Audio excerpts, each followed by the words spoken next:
worst parts of diving deep into the subconscious is the discovery process. Coming upon past choices that leave you ashamed, or traumatic memories that you thought you'd conquered, but it's simply buried. It's harder still to wash down that red pill, to accept that we have been sleepwalking through life, blinded by bad habits and a predilection for self-sabotage. As you may well have discovered by now, the daily confessions are quick to diagnose our emotional battle scars and to help shine a light on the various skeletons stashed under lock and key. And as days turn to weeks, the practice begins to resemble a mirror, one that helps us to see ourselves inside and out. But you'd be forgiven for not liking everything you see. I mean, it's no easy task dusting off buried dreams or facing up to failed romantic endeavors that brought out the worst in us. Inevitably, a sense of grief can set in. A process that can be a real kick in the teeth. And guys, ladies and germs, this is where the rubber meets the road, because if your ego is anything like mine, you're in for a real 4th of July spectacle. Where your emotions just fly straight through the roof. Looks like there's beer coming out of the chimney. I am proceeding on foot, calling a code 8. We need pretzels. Repeat, pretzels. The truth is, we've gone and tripped a silent alarm upstairs, sending our ego into a frenzy as they do their very best to smoke the fox out of the henhouse. So you may be asking yourself, just what are my options? Sweet, sweet surrender.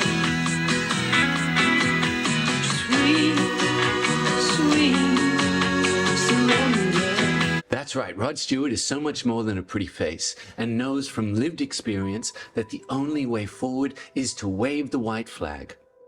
Because when we resist and struggle against the pain, we dig ourselves into a deeper and deeper hole.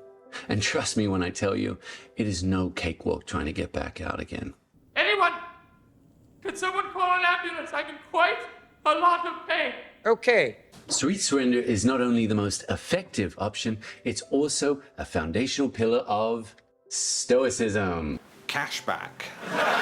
Just what can an ancient Greek philosophy do for me? Well, according to ChatGPT, Stoicism is a philosophy that emphasizes personal virtue, resilience, and control over one's emotions and reactions. It teaches acceptance of what cannot be changed or controlled, and ultimately encourages us to lead a life of inner peace and tranquility. Stoicism as a mindset encourages us to become bedfellows with fear and failure, to contemplate death and dying as a vital part of life and living. Because the key Stoics like Seneca and Marcus Aurelius, well, they helped us to understand that such meditation helps us to weather the worst that life can throw at us. And just as importantly, to manage our expectations. Whatever you did the other day, it didn't take. I'm still fucked up. You did fucking nothing for me.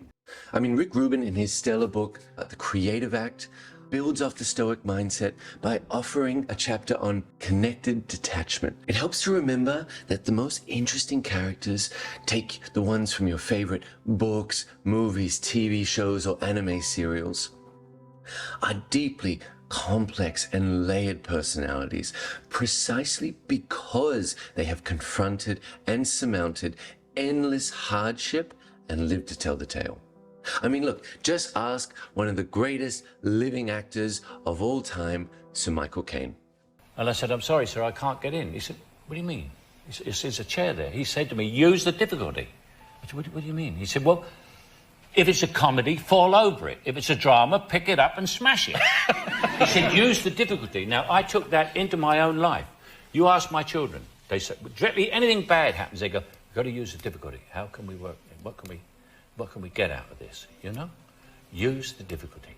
As the Stoic mindset helps us to keep calm and carry on the road to self-discovery, we're going to invite a new friend to the table.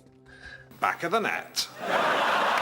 Dean Blunt, the prodigious musical artist, producer, and founder of World Music Group, turned me onto the Pareto Principle, also colloquially known as the 80-20 rule. The origins for this idea sit squarely on the shoulders of an Italian economist by the name of Vilfredo Pareto, who in 1906 published a paper dropping a truth bomb that the top 20% of his countrymen owned 80% of the land in Italy.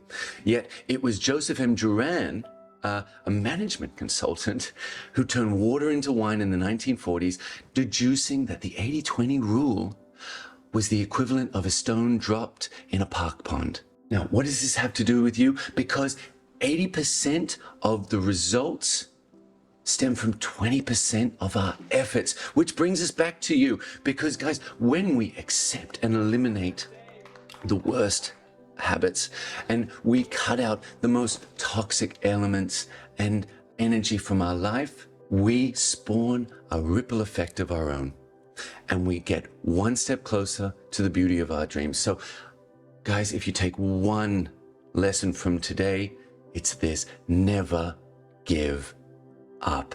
Just in life, you got to keep showing up. Just keep showing up.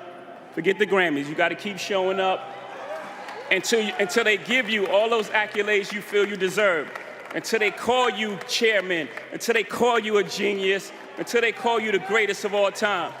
You feel me? Guys, thanks so much for tuning in. It's been an absolute pleasure. If you enjoyed this video, please like, subscribe, or tell a friend. Share it with someone special, because the bottom line being, sharing is caring. Anyone that wants to get a little closer to the source, why not pick up a copy of my book direct from my website, which I'll add a link in the show notes.